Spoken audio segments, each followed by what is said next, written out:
भारत की 5 महान मीठे पानी की झीलें, प्रकृति, पारिस्थितिकी और विरासत।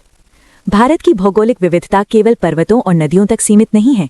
यहाँ की मीठे पानी की झीलें भी पारिस्थितिकी, अर्थव्यवस्था और संस्कृति की धुरी हैं। सबसे पहले जम्मू कश्मीर के बांदीपुरा जिले में स्थित वुलर लेक, भारत की सबसे बड़ी और एशिया की विशालतम मीठे पानी की झीलों में से एक। लगभग 200 वर्ग किलोमीटर क्षेत्रफल वाली ये झील विवर्तनिक गतिविधियों से बनी है और मुख्यतः झेलम नदी से पोषित होती है। ये एक रामसर आर्द्र भूमि है और बाढ़ नियंत्रण में महत्वपूर्ण भूमिका निभाती है। झील के मध्य स्थित जैनुल लंक द्वीप 15वीं शताब्दी में सुल्तान जैनुल आबिदीन द्वारा निर्मित कराया गया था। यहाँ मछली उत्पादन, नदरू और प्रवासी पक्षियों की विविधता इसे जैविक दृष्टि से समृद्ध बनाती है। अब बढ़ते हैं श्रीनगर की ओर।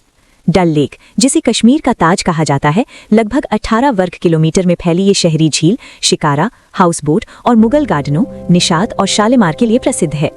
3 ओर से पीर पंजाल के पहाड़ियों से घिरी ये झील स्थानीय अर्थव्यवस्था और पर्यटन का केंद्र है।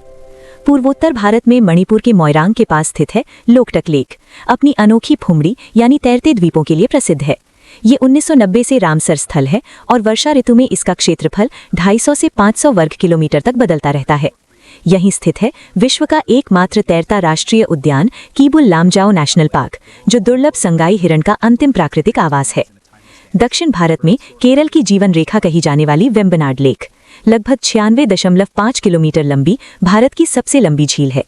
2002 में इसे रामसर स्थल घोषित किया गया। ये 6 प्रमुख नदियों से जल प्राप्त करती है और अरब सागर से जुड़ती है। नेहरू ट्रॉफी बोट रेस और हाउस बोट पर्यटन इसे सांस्कृतिक पहचान देते हैं। पास ही स्थित कुट्टनाड क्षेत्र समुद्र तल से नीचे कृषि का अनोखा उदाहरण है। अंत में आंध्र प्रदेश में कृष्णा और गोदावरी डेल्टा के बीच स्थित कुल्लेरू लेक, भारत की सबसे बड़ी प्राकृतिक मीठे पानी की झीलों में से एक। मानसून में इसका क्षेत्रफल लगभग 954 वर्ग किलोमीटर तक पहुंच सकता है। ये 1999 से पक्षी अभयारण्य है और पेंटेड स्टॉक और ग्रे पेलिकन जैसे प्रवासी पक्षियों का आश्रय स्थल है।